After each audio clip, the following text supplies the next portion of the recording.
Top 1. A Casa Emmons. Em novembro de 2011, uma humilde casa de aluguel na Carolina Street, em Gary, Indiana, tornou-se o ponto central de uma das investigações sobrenaturais mais documentadas da história americana. O que começou como uma chamada de rotina de bem-estar social, rapidamente se transformou em um inquérito sancionado pelo Estado, envolvendo autoridades policiais, pessoal médico e o Departamento de Serviços Infantis, DCS. Dentro daquela pequena casa bege, testemunhas afirmaram ver crianças levitarem, andarem de costas pelas paredes e falarem com vozes rosnantes. O que tornou impossível descartar o caso não foi quem fez as alegações, mas quem as confirmou. Médicos, policiais, funcionários do governo. Todos saíram abalados. O que aconteceu naquela casa nunca foi planejado para ser explicado simplesmente. O caso centrou-se em Latoya Emmons, uma mãe solteira de 3 filhos. A família relatou que, após se mudarem, começaram a experimentar enxames de moscas pretas no inverno, passos pesados marchando pela noite e pegadas molhadas misteriosas aparecendo nos pisos. Seus filhos começaram a apresentar mudanças comportamentais perturbadoras, rosnando, falando em vozes graves, muito além de sua idade, e tendo apagões sem memória de surtos violentos. Em abril de 2012, a situação escalou de forma tão severa que serviços de emergência e agências estaduais foram chamados. A funcionária do DCS, Valerie Washington, chegou com um policial local para avaliar a condição das crianças. Enquanto estavam no hospital, eles alegaram testemunhar algo além da compreensão racional. Um dos meninos andou de costas pela parede, em um movimento suave, deu uma cambalhota sobre sua avó e pousou de pé, sem nunca soltar a mão dela. Tanto a assistente social quanto o policial enviaram relatórios formais sob juramento, declarando que o que viram era fisicamente impossível. Não havia drogas envolvidas, nenhuma artimanha suspeita. Apenas algo que eles não conseguiam explicar. Fotografias tiradas por investigadores mais tarde mostraram névoas estranhas e silhuetas em salas que se pensava estarem vazias. Um dispositivo de gravação apresentava mau funcionamento toda vez que os policiais tentavam entrevistar a família na casa. Outro policial relatou ter sido empurrado fisicamente por uma força invisível. Uma fotografia tirada do lado de fora da casa revelou uma figura sombria espiando da varanda da frente quando não havia ninguém lá dentro. Esses não eram relatos de caçadores de fantasmas ou lendas locais. Eles vieram de agentes do governo e foram registrados em registros oficiais da polícia. O caso atraiu tanta atenção que o chefe de polícia local designou vários oficiais para monitorar a casa. Reverendos e clérigos foram chamados para abençoar os cômodos. Um exorcismo tentado foi realizado pelo padre Michael Maginot, com a aprovação da diocese após entrevistas com o DCS e a polícia. Ele relatou que Latoya e seus filhos estavam sendo alvos do que ele chamou de múltiplas presenças demoníacas e prosseguiu com 3 ritos intensos de exorcismo, um dos quais foi sancionado pela Igreja Católica, um movimento raro nos tempos modernos. Apesar da gravidade do caso, nenhuma explicação científica ou psicológica oficial jamais foi determinada.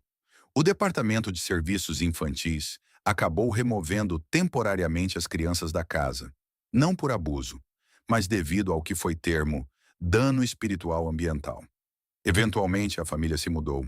Os novos proprietários do imóvel nunca relataram incidentes semelhantes. Em uma medida rara, o estado de Indiana permitiu o acesso a centenas de páginas de documentação do DCS. Estas incluíam transcrições diretas, avaliações psicológicas e evidências fotográficas. Os arquivos do caso revelaram como oficiais de alto escalão lutaram para navegar em um evento que não se encaixava em nenhuma categoria legal, médica ou psicológica existente. No entanto, quanto mais as autoridades se aprofundavam na investigação da casa, mais o caso desvendava os limites aceitos da lógica. O investigador paranormal, Zach Bagans, mais tarde comprou a casa e filmou num documentário chamado Demon House, durante o qual vários membros de sua equipe supostamente adoeceram ou experimentaram reações psicológicas graves. Bagans acabou demolindo a casa, alegando que era perigosa demais para existir. Se este tivesse sido um caso isolado, poderia ser fácil descartá-lo. Mas o que diferencia a Casa Ammons é que as alegações sobrenaturais não foram feitas por crentes ou buscadores de emoções. Elas foram documentadas, juradas e assinadas por policiais, profissionais médicos, agentes estaduais e clérigos. Pessoas cujos empregos dependem de precisão e lógica. Pessoas que entraram em uma casa modesta em Indiana e saíram mudadas para sempre. Então a pergunta permanece. Se oficiais experientes testemunharam uma criança subir por uma parede e ainda assim não conseguiram explicar, com o que exatamente eles estavam lidando? Top 2. O Poltergeist de Enfield. Em agosto de 1977, em um subúrbio tranquilo, de classe trabalhadora, em Enfield, no norte de Londres, uma casa de tijolos comum no número 284 da Green Street tornou-se o centro do que viria a ser o caso de poltergeist mais minuciosamente documentado e calorosamente debatido na história britânica. A família Hodgson, a mãe solteira Peggy e seus 4 filhos, vivia lá há anos sem incidentes. Mas, de repente, os móveis começaram a se mover sozinhos. Sons de batidas ecoavam pelas paredes. E Janet Hodgson, de 11 anos, começou a falar em vozes que não eram as suas. Então, uma noite, uma policial testemunhou uma cadeira deslizar pelo chão sem ajuda e registrou um relatório oficial. O que começou como uma chamada de perturbação doméstica tornou-se um fenômeno nacional, algo que nem mesmo a Scotland Yard pôde ignorar completamente. Os eventos começaram depois que as crianças reclamaram que suas camas estavam tremendo. A mãe descartou o fato até que uma pesada cômoda se moveu 1,5 metros pelo quarto, por conta própria, e resistiu a todas as tentativas de empurrá-la de volta. Na semana seguinte, objetos começaram a voar pelos cômodos, portas batiam violentamente e pontos frios se formavam sem explicação. Preocupada com a segurança de sua família, Peggy Hodgson chamou a polícia local. Os oficiais Carol Hibbs e Graham Morris chegaram, esperando uma simples chamada doméstica. O que encontraram, em vez disso, foi uma casa viva com atividade. A policial Hibbs apresentou uma declaração assinada, na qual descrevia ter testemunhado uma grande poltrona levitar e deslizar pelo chão por vários metros sem força visível. Seu parceiro confirmou o relato. Eles examinaram a estrutura em busca de fios ou mecanismos ocultos e não encontraram nada. Incapazes de intervir em algo fora de seu escopo legal, eles relataram o evento, mas não tomaram mais nenhuma ação. Mas o registro oficial permanece. Uma declaração juramentada de uma policial britânica atestando o movimento físico de objetos por forças invisíveis. O caso atraiu a atenção da imprensa, particularmente do The Daily Mirror, que começou a crônica dos eventos. Repórteres, fotógrafos e, eventualmente, pesquisadores da Sociedade de Pesquisas Psíquicas visitaram a casa. Evidências fotográficas logo surgiram. Imagens de Janet levitando de sua cama. Não em uma queda flácida, mas com os braços estendidos, como se lançada por uma força invisível. Gravações de áudio capturaram vozes guturais e masculinas, vindas de Janet, vozes que se identificavam como vários indivíduos mortos, incluindo um homem chamado Bill Wilkins, verificado posteriormente como tendo morrido na casa anos antes. Talvez o mais perturbador fossem as mudanças na própria Janet. Ela entrava em estados de transe, com a voz profunda e áspera. Avaliações médicas e psicológicas não conseguiram determinar quaisquer sinais de esquizofrenia, transtorno dissociativo de identidade ou manipulação. Durante uma observação hospitalar ordenada pelas autoridades, os eventos continuaram. Brinquedos voavam pela sala, equipamentos elétricos apresentavam mau funcionamento e Janet entrava em estado catatônico, durante o qual seu ritmo cardíaco subia perigosamente. O Ministério da Saúde foi informado e o caso escalou para a preocupação nacional. Clérigos realizaram bênçãos. Investigadores tentaram desmascarar os eventos isolando Janet em quartos monitorados, mas as perturbações persistiam mesmo quando ela estava ausente. Céticos acusaram a família de fingir por publicidade, mas o grande número de observadores independentes dezenas de jornalistas, policiais e profissionais médicos, tornou difícil o descarte total.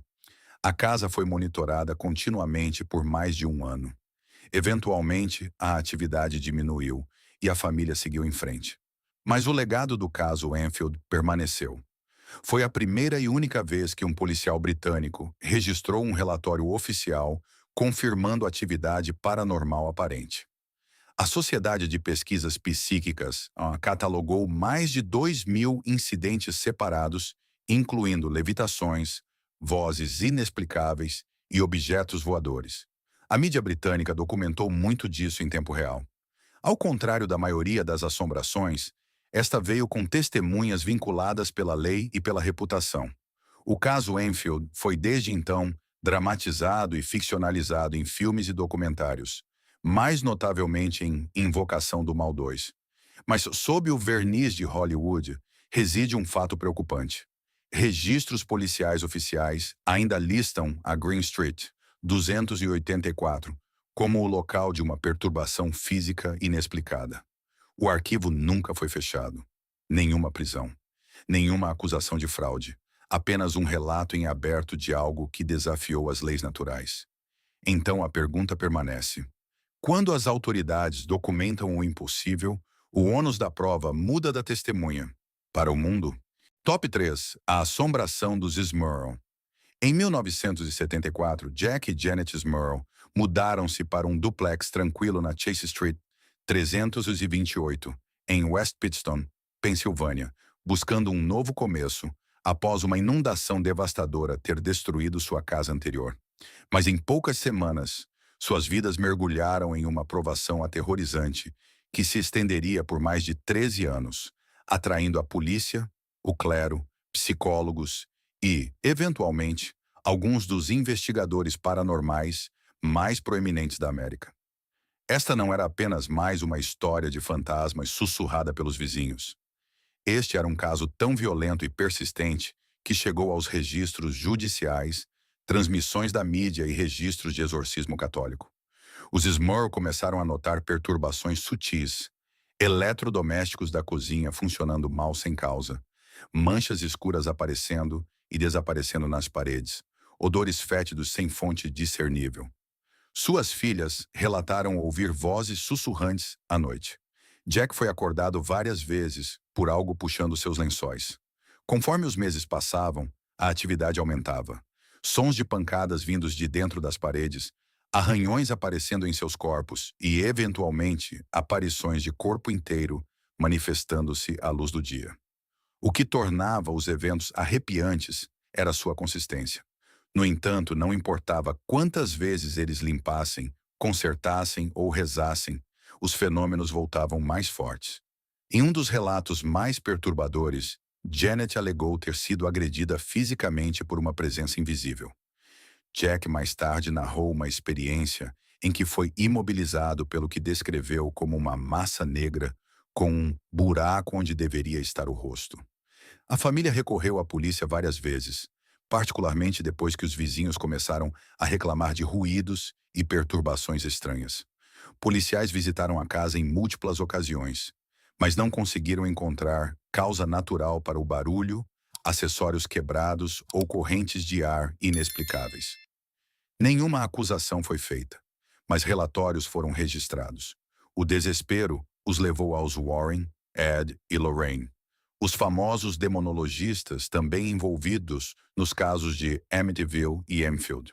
Após visitarem a casa, os Warren declararam que os Smurl estavam lidando com 4 entidades distintas, uma das quais descreveram como inumana e violenta. Eles alegaram que a presença demoníaca havia se apegado não apenas à casa, mas à própria família, tornando impossível escapar mudando-se. A diocese local autorizou um exorcismo, não uma, mas 3 vezes. Durante os rituais, relatou-se que membros da família entraram em transe, com uma criança supostamente levitando acima de sua cama. Marcas estranhas apareceram nas paredes, mas as assombrações não pararam. Na verdade, cada tentativa de intervenção parecia aumentar a atividade.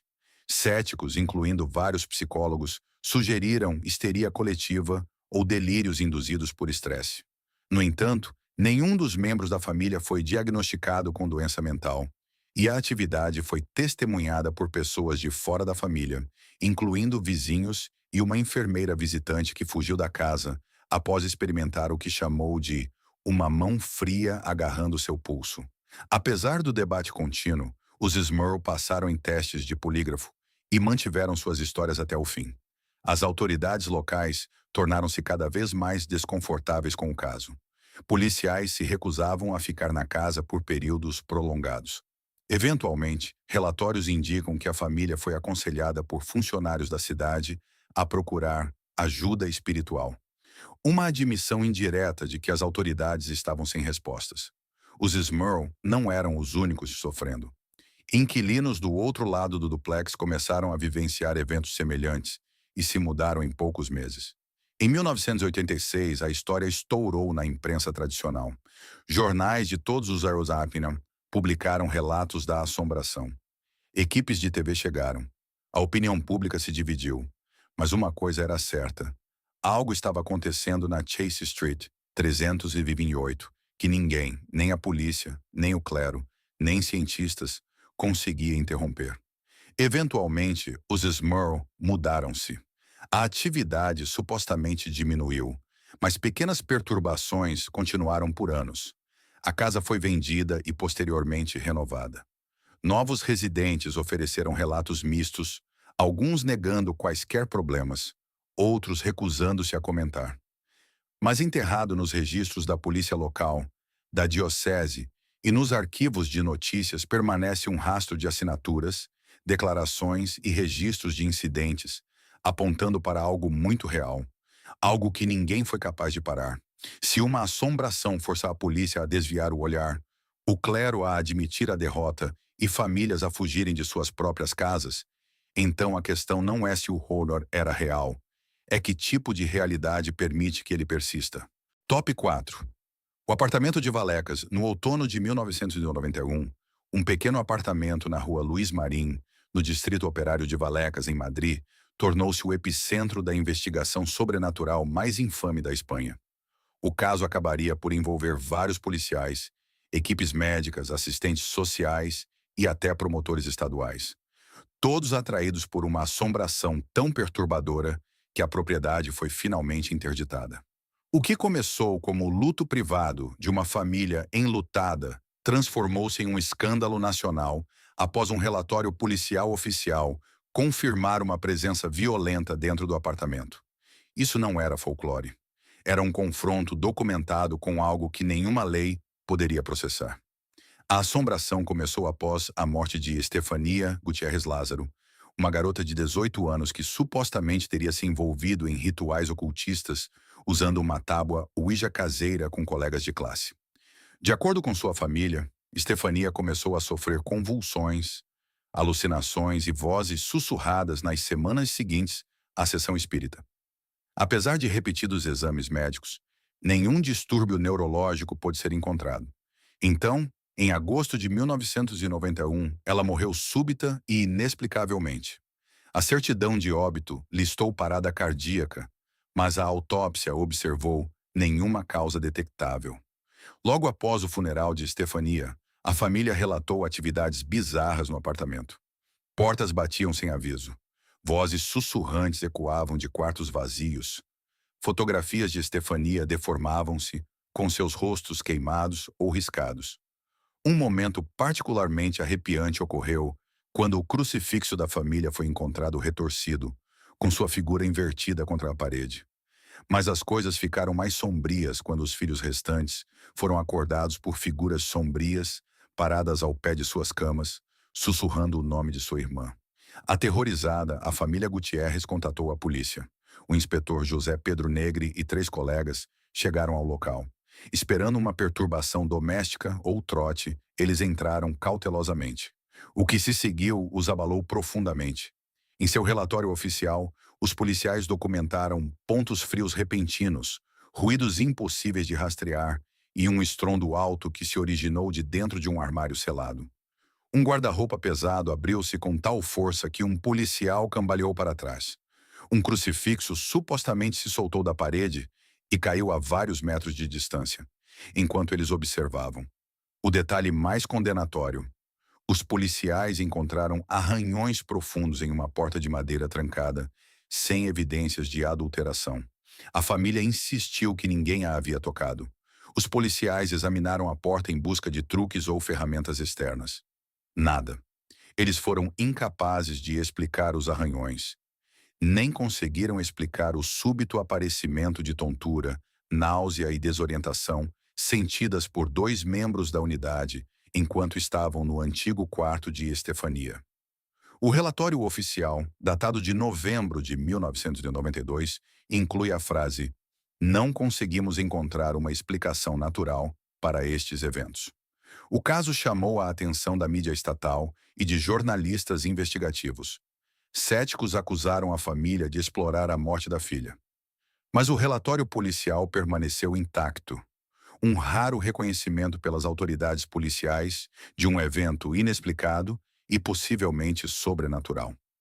Até especialistas jurídicos espanhóis admitiram que o relatório abriu um precedente. A primeira vez que a polícia confirmou publicamente ter vivenciado fenômenos paranormais durante uma investigação ativa. Eventualmente, a família se mudou. O apartamento mudou de inquilinos várias vezes e acabou sendo abandonado. Alguns dizem que a propriedade foi informalmente colocada em uma lista negra pelas autoridades habitacionais locais. O caso ficou conhecido como El Expediente Vallecas, o Arquivo Vallecas, e continua sendo uma das únicas assombrações documentadas pelo Estado na Europa. Ao contrário de muitas histórias de poltergeist, que dependem de boatos, esta vem embutida em papel governamental, carimbada e arquivada.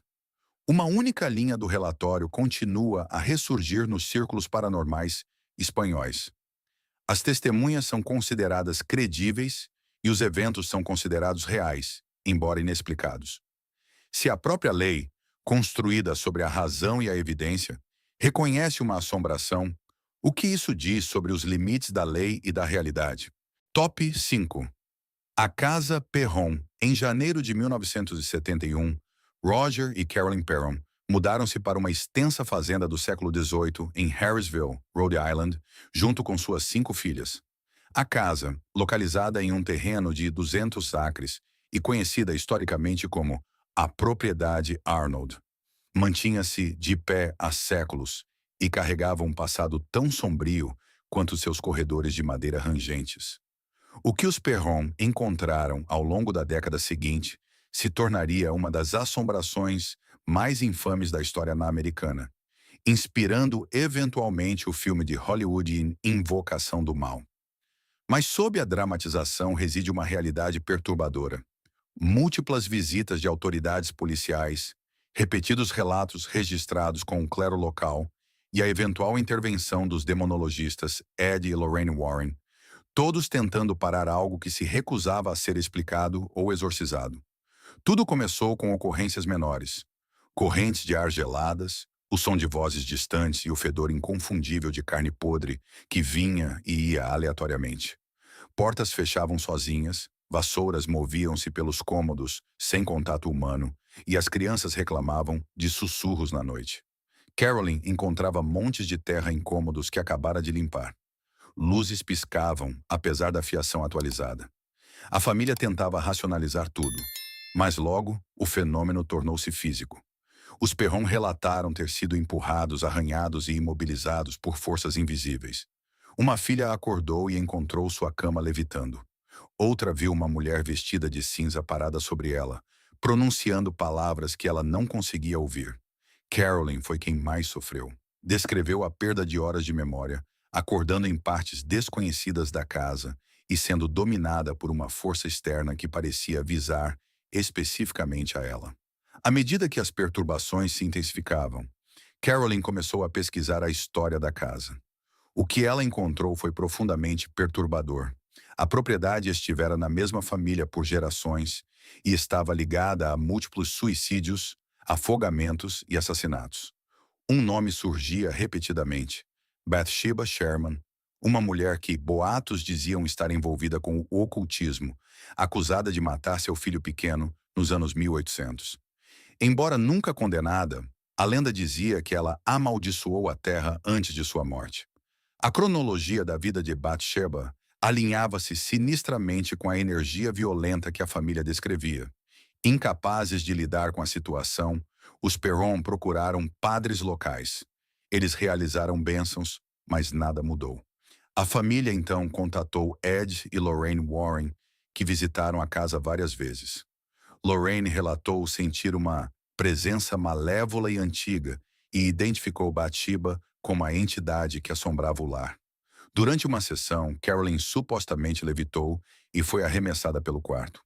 Os Warren recomendaram um exorcismo formal, mas o clero local recusou-se a autorizá-lo.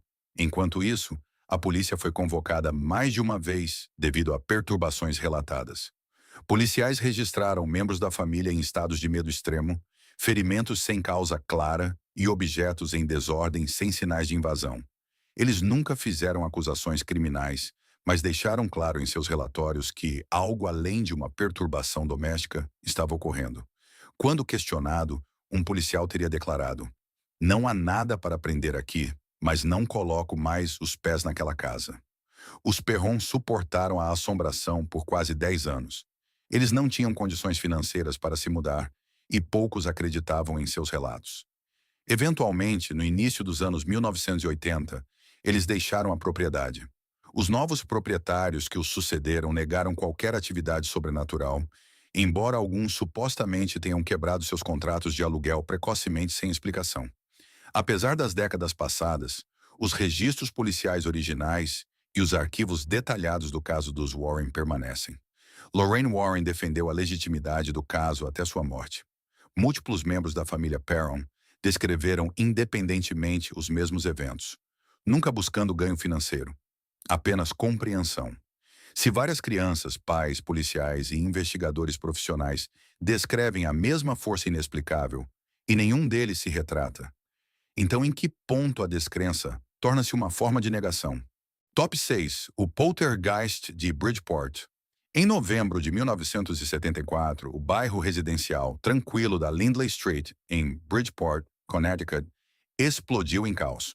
No coração da comoção estava um pequeno bangalô no número 966 da Lindley Street, lar de Gerard e Laura Gooden e sua filha adotiva Márcia.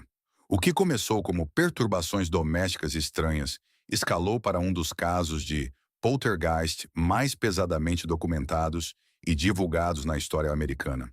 Ao contrário de outras assombrações sussurradas pelo folclore, esta foi testemunhada por mais de 70 indivíduos, policiais, bombeiros, padres e repórteres, todos os quais viram o impossível.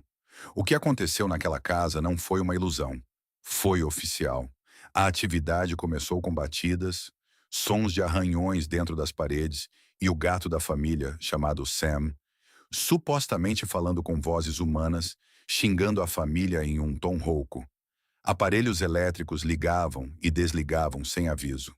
A geladeira deslizava pelo chão. Uma pesada televisão tombou. Um crucifixo voou da parede e encravou-se no drywall. A família, católica e não propensa a superstições, contatou o padre local. Mas depois que uma visita se mostrou inconclusiva, eles recorreram à polícia. Policiais de Bridgeport responderam várias vezes. Em cada ocasião, testemunharam objetos movendo-se sozinhos. Lâmpadas tombando, portas batendo, cadeiras deslizando pelo chão. O policial Joseph Travis documentou um relatório que incluía ter visto a poltrona reclinável da sala virar enquanto ninguém estava perto dela.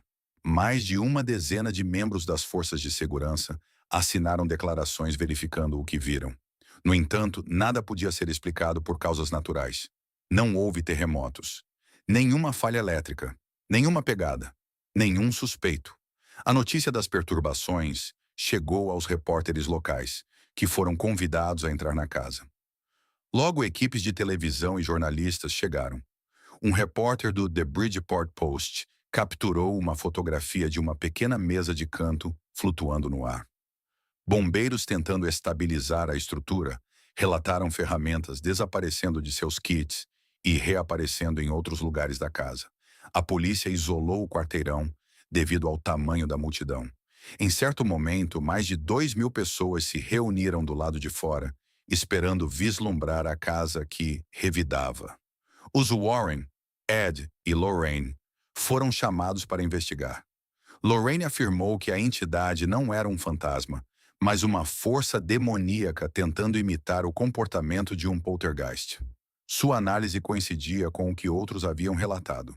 A atividade era calculada demais, direcionada demais. Não era caótica. Tinha um ritmo. Mas então o caso tomou um rumo brusco. Sob pressão de funcionários da cidade e em meio ao crescente escrutínio da mídia, a polícia declarou que a jovem Márcia havia fingido todo o evento.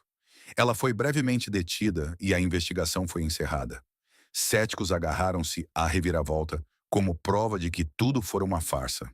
Mas aqueles que testemunharam os fenômenos iniciais recusaram-se a se retratar.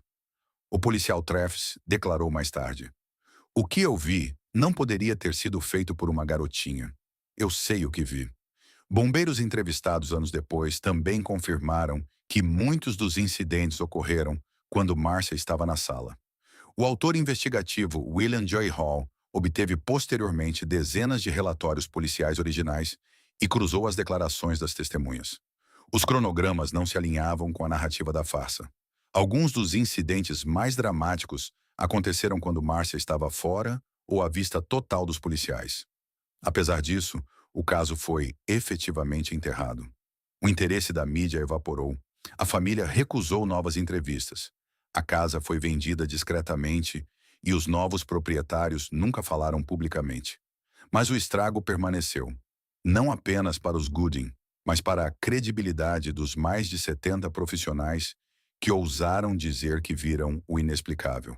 Quando um quarteirão inteiro de funcionários públicos, socorristas e repórteres documentam uma assombração em tempo real, apenas para ter o caso abruptamente encerrado e descartado. Deve-se perguntar: a ameaça era realmente uma farsa ou foram as consequências da crença que assustaram o sistema até o silêncio? Top 7. O Poltergeist de Rosenheim. No final de 1967, a tranquila cidade alemã de Rosenheim, na Baviera, tornou-se o palco de uma das assombrações mais analisadas cientificamente na história europeia moderna. O epicentro, um modesto escritório de advocacia na Königstrasse, onde telefones tocavam sem ninguém na linha, luzes fluorescentes explodiam espontaneamente e impressoras eram ativadas sem comando. O que tornou este caso extraordinário não foi apenas o número de testemunhas.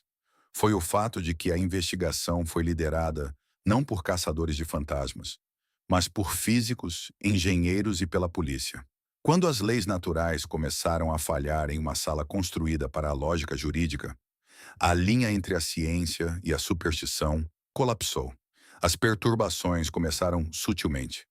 A equipe do advogado Sigmund Adam queixou-se de que os telefones estavam funcionando mal, tocando sem parar, emitindo sons estranhos de cliques e registrando chamadas que ninguém havia feito. Em uma única semana, o sistema telefônico registrou mais de 600 chamadas fantasmas, algumas para números aleatórios, outras para linhas inexistentes.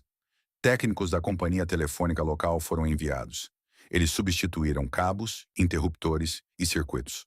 O problema persistiu. Então, as luzes começaram a piscar violentamente. Lâmpadas explodiam diante da equipe. Tubos fluorescentes retorciam-se em seus suportes. Fusíveis elétricos queimavam um após o outro. No início de novembro, máquinas de escrever começaram a travar sem causa mecânica. Gavetas de arquivos se abriam sozinhas. Quadros giravam na parede ou caíam sem aviso. Adam contatou as autoridades locais, presumindo jogo sujo ou vandalismo. Mas inspetores forenses não encontraram adulteração. Foi quando o renomado parapsicólogo Dr. Hans Bender, da Universidade de Freiburg, foi chamado. A equipe de Bender instalou detectores de campos eletromagnéticos, medidores de voltagem, osciloscópios e equipamentos fotográficos por todo o escritório. O que capturaram chocou até os céticos mais endurecidos. Picos elétricos eram registrados sem fontes identificáveis. Um tubo fluorescente desparafusou-se enquanto estava sob vigilância direta. Linhas telefônicas emitiam pulsos mensuráveis que não tinham origem elétrica. Cada parâmetro físico sugeria interferência. No entanto, nenhum dispositivo ou humano pôde ser encontrado para causá-la. A investigação acabou se concentrando em uma única pessoa, a secretária de 19 anos, Annemarie Schneider. Os fenômenos atingiam o auge consistentemente quando ela estava presente e diminuíam durante sua ausência. No entanto, ela nunca foi vista tocando diretamente ou influenciando qualquer objeto afetado. Avaliações psicológicas revelaram altos níveis de estresse, mas nenhuma patologia. O Dr. Bender propôs cautelosamente que as perturbações poderiam ser o resultado de energia psicocinética, uma projeção inconsciente de tensão interna manifestando-se no mundo físico. Ele rotulou o evento como poltergeist de Rosenheim, não como superstição, mas como um caso testável e observável de interação mente-matéria. A polícia local registrou seu próprio relatório, apoiando a existência de perturbações inexplicadas. As seguradoras recusaram-se a cobrir os danos, citando causas não classificáveis.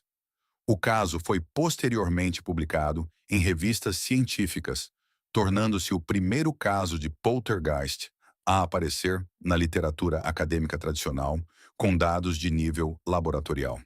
Céticos rebateram com acusações de fraude ou histeria coletiva, mas nenhuma evidência de encenação foi descoberta. O grande número de medições físicas tornou o caso difícil de descartar sumariamente. Eventualmente, Schneider deixou o cargo e as perturbações cessaram. O escritório de advocacia continuou operacional, mas não aceitou mais entrevistas. O Dr. Bender manteve até sua morte que o caso Rosenheim foi o fenômeno de poltergeist cientificamente mais valioso do século XX. Seus dados permanecem arquivados em universidades alemãs e ainda são citados em estudos de psicologia anômala e fenômenos elétricos inexplicados. O que diferencia o poltergeist de Rosenheim não é apenas a estranheza dos eventos, mas a maneira como eles forçaram sistemas frios e empíricos, tribunais, polícia, engenheiros, a confrontar uma força invisível que não obedecia a nenhuma de suas regras. Se um escritório comum pode tornar-se um nó de física impossível, desencadeado não por mitos, mas por interação mensurável, então quais mecanismos desconhecidos jazem, latentes dentro da mente humana, esperando para estilhaçar as regras que pensamos serem permanentes? Top 8. O caso policial de Southend. No inverno de 2006, na cidade costeira de Southend-on-Sea, Essex, uma chamada de emergência aparentemente rotineira levou a um encontro que abalaria os nervos de 2 policiais britânicos e desafiaria os limites de seu treinamento. Uma mulher que vivia em uma pequena casa geminada ligou para a polícia em agonia, relatando que estava sendo atormentada por uma força que não conseguia ver nem escapar. O que se desenrolou dentro daquela casa seria formalmente registrado em um relatório policial oficial. Uma força violenta, agressão física por uma entidade invisível e um policial empurrado através da sala, sem que ninguém estivesse perto dele. O caso policial de Southend permanece uma das únicas instâncias conhecidas no Reino Unido onde oficiais enviaram declarações juramentadas, descrevendo contato direto com o que só poderia ser chamado de um agressor paranormal. A mulher que solicitou anonimato vivia sozinha desde o falecimento do marido e não tinha histórico prévio de doença mental ou comportamento criminoso. Ao longo de várias noites, ela relatou acordar com hematomas, ouvir batidas agressivas vindas de dentro das paredes e sentir pontos de frio intenso que pareciam segui-la de cômodo em cômodo. Lâmpadas estilhaçavam sem causa. Portas batiam mesmo quando as janelas estavam fechadas.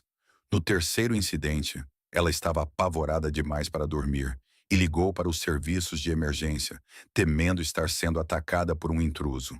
Ou algo pior. 2 policiais foram enviados à sua residência.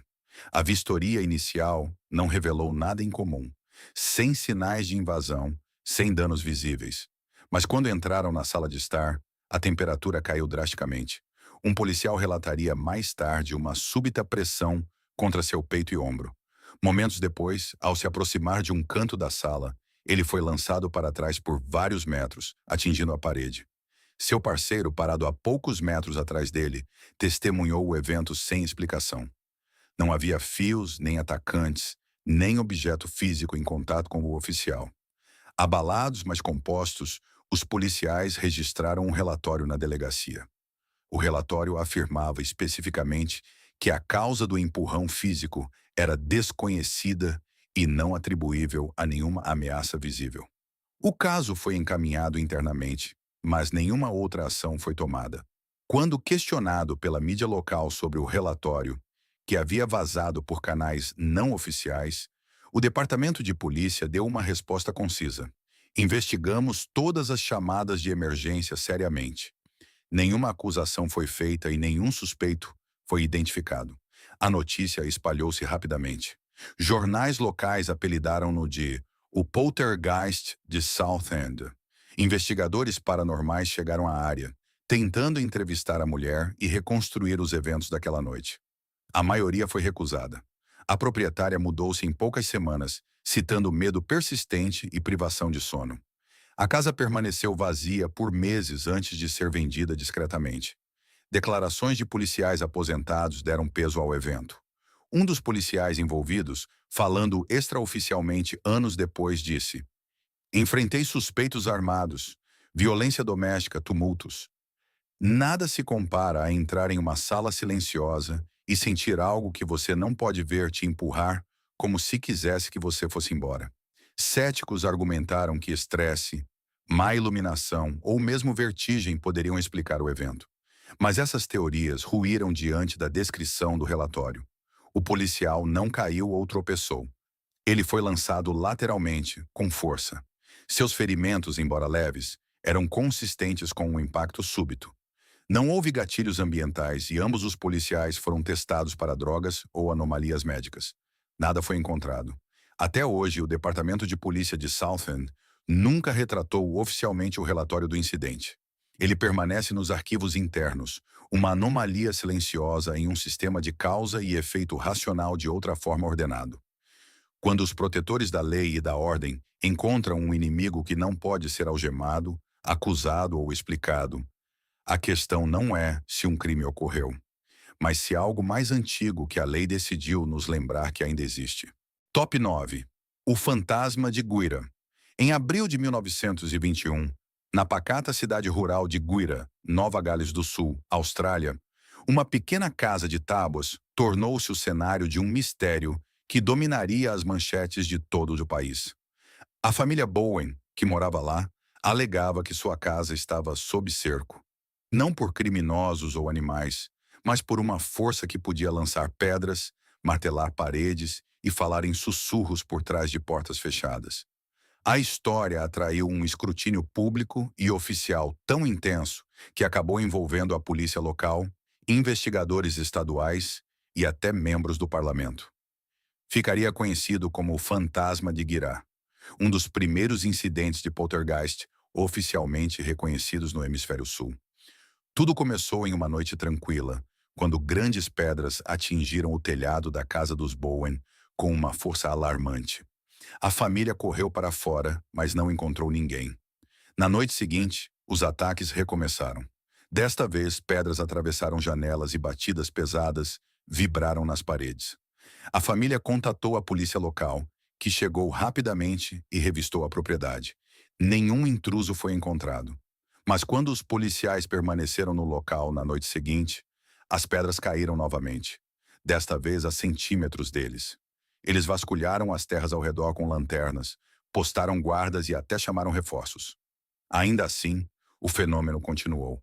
O inspetor Gilroy, da Força Policial de Nova Gales do Sul, foi enviado para supervisionar a crescente situação. Ele trouxe policiais adicionais e monitorou a propriedade por mais de uma semana. De acordo com seus relatórios escritos, seus homens testemunharam nenhum atacante visível, mas ouviram batidas deliberadas e viram pedras caírem em arcos não naturais, como se lançadas do nada. Todos os ângulos possíveis de aproximação foram vistoriados. Nenhuma pegada foi encontrada. Armadilhas colocadas na folhagem próxima permaneceram intactas. Jornalistas do The Sydney Morning Herald chegaram e passaram noites na casa com a família e a polícia. Eles também documentaram o lançamento de pedras e escreveram artigos descrevendo o assalto violento, porém invisível, à casa dos Bowen. Conforme o fascínio público crescia, dezenas de moradores começaram a acampar nas proximidades, esperando testemunhar o espetáculo. As autoridades eventualmente tiveram que isolar a área para evitar interferências. A atenção logo se voltou para Minnie Bowen, de 12 anos, a filha mais nova. Investigadores notaram que o fenômeno muitas vezes se intensificava quando ela estava presente. Acusações de artimanha surgiram, embora ninguém pudesse explicar como uma criança sob vigilância constante poderia causar tais eventos.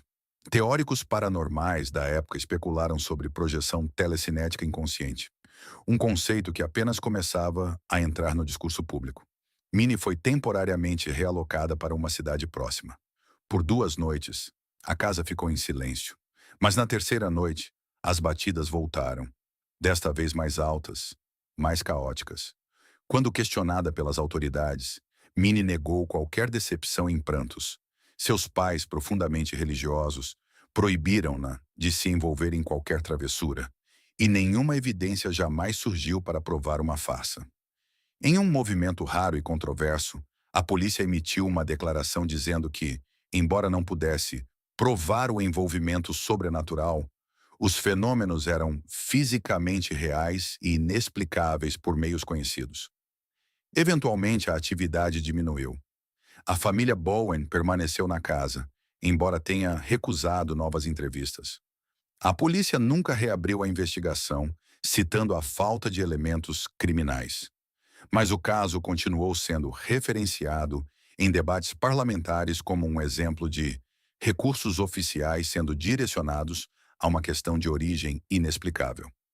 Ao contrário de muitas assombrações relegadas a lendas urbanas, o fantasma de Gira deixou um rastro de papel. Relatórios policiais, memorandos governamentais, relatos de testemunhas oculares de jornalistas e notas de investigação sancionadas pelo Estado, todos descrevendo algo que nenhum tribunal poderia processar. Se as forças de segurança de uma cidade, repórteres e funcionários do governo convergem para uma casa para testemunhar pedras caindo do céu sem mãos para lançá-las, o que exatamente estava sendo sitiado? A casa ou nossa compreensão do que um lar pode conter? Top 10. A Casa Hinsdale. No início dos anos 1970, aninhada entre as colinas de Hinsdale, Nova York, ficava uma fazenda remota na McMahon Road, uma estrutura de madeira de 2 andares, cercada por florestas densas e silêncio quase total. O que aconteceu dentro daquela casa inspiraria dezenas de investigações paranormais, intervenções sacerdotais oficiais e respostas policiais a atividades inexplicáveis. Conhecida hoje como a Casa Hinsdale, ela permanece como um dos poucos locais assombrados nos Estados Unidos, onde um exorcismo católico formal foi realizado no próprio edifício, não nas pessoas dentro dele. A assombração começou em 1973, quando a família Dandy, Clara, Phil e seus filhos, mudou-se para a propriedade em busca de paz e de um novo começo. Mas quase imediatamente notaram que algo estava errado. Portas abriam e fechavam sozinhas. Passos ecoavam nos quartos do andar de cima, quando não havia ninguém lá. Linhas telefônicas ficavam mudas por horas sem explicação técnica. Mas o que começou como fenômenos típicos de assombração logo escalou para algo muito mais ameaçador. Uma noite, a família relatou ter visto a aparição de corpo inteiro de um homem com roupas antigas parado silenciosamente no corredor, apenas para desaparecer ao ser abordado. As crianças descreveram figuras sem rosto pairando nas bordas de suas camas. Luzes piscavam em sequência, respondendo quase como código Morse. Em várias ocasiões, membros da família sentiram mãos invisíveis agarrando seus braços e pescoços.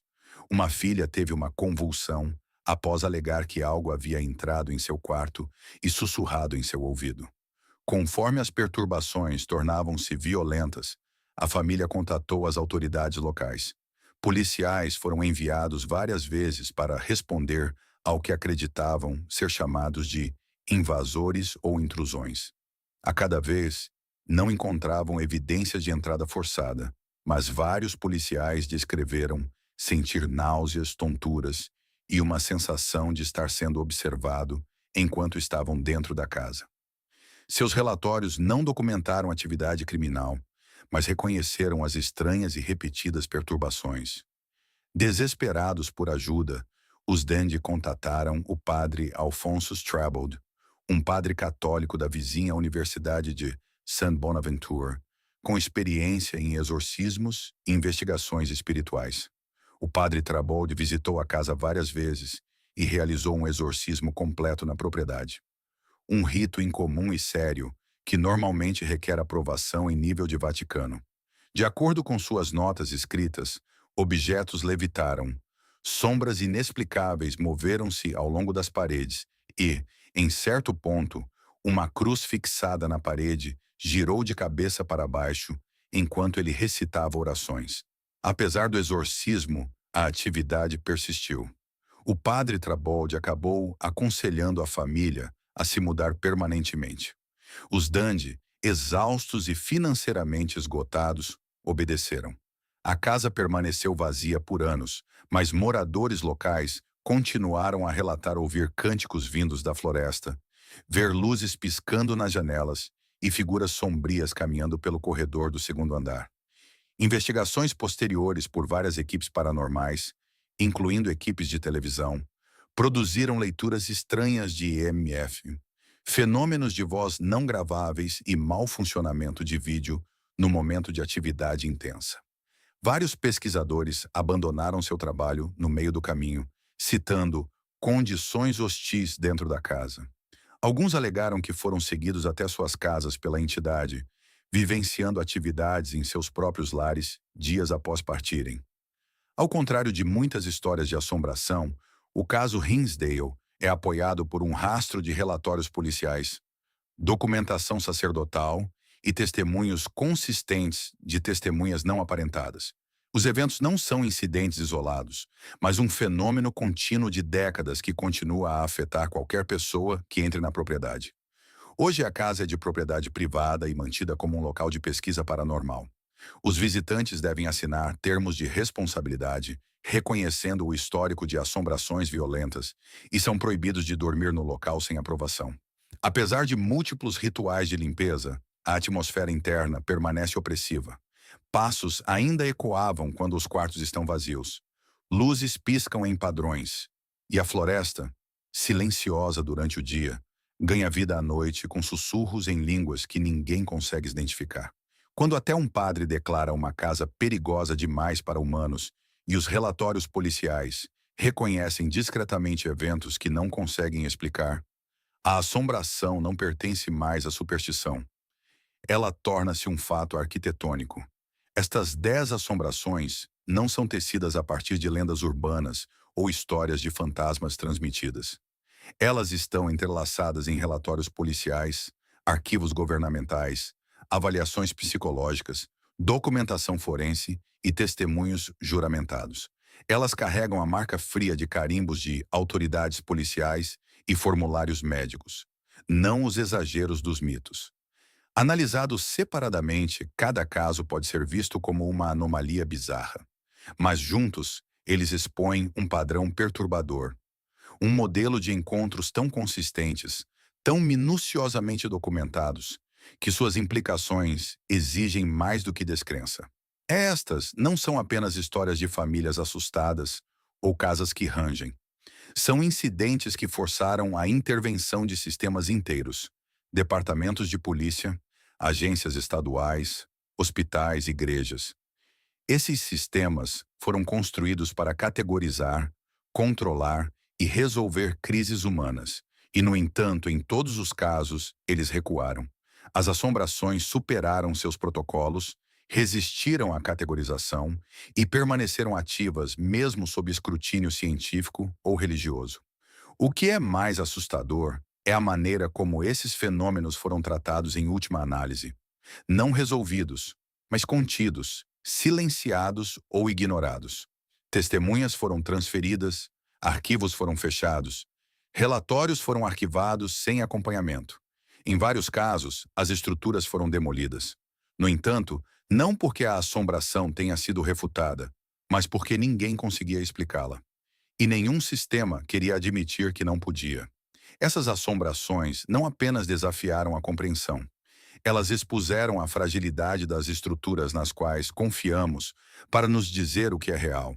E na ausência de resolução, restam perguntas sem resposta. O que são essas forças? Por que parecem conscientes? Por que aumentam de intensidade apenas quando se lhes presta atenção? E talvez o mais assustador de tudo, por que param apenas quando vamos embora? Porque talvez estes não sejam apenas restos de traumas ou da imaginação. Talvez sejam lembretes de que a realidade não é tão sólida quanto pensamos, de que a crença não é necessária para que algo exista, de que o desconhecido não pede permissão para entrar em nossas casas. Ele simplesmente espera até que alguém peça ajuda e ninguém possa ajudar. A tragédia não é que não entendamos esses eventos, é que aqueles que entendem param de falar. Se esses relatos documentados do impossível desafiaram sua compreensão da realidade, inscreva-se em nosso canal e curta este vídeo. Estamos revelando as histórias que foram feitas para permanecer enterradas. Junte-se a nós enquanto exploramos o próximo limiar do desconhecido. O próximo arquivo será aberto em breve.